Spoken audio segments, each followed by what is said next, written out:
Hi everyone, I am Bharath, the artificial intelligence expert from Team HomeGrown.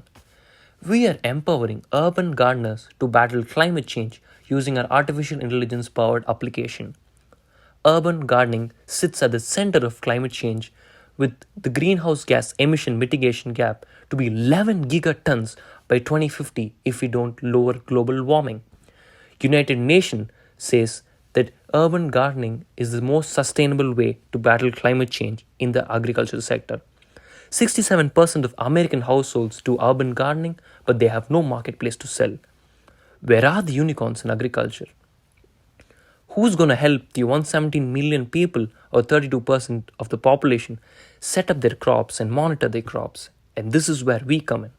Homegrown is created to make the life of an urban gardener easy, and the first part of our solution is an end-to-end application with features like the plant life cycle tracker, which keeps milestones to track the growth of the plant, and our AI plant diagnosis model, which uses computer vision techniques to detect diseases in the plants, and a virtual marketplace to sell and buy fresh crops from the gardeners.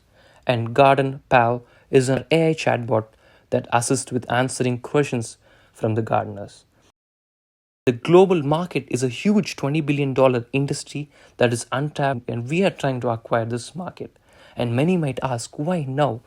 And we say, urban gardening is essential for battling climate change, and we have the first mover advantage, and it's a huge global market.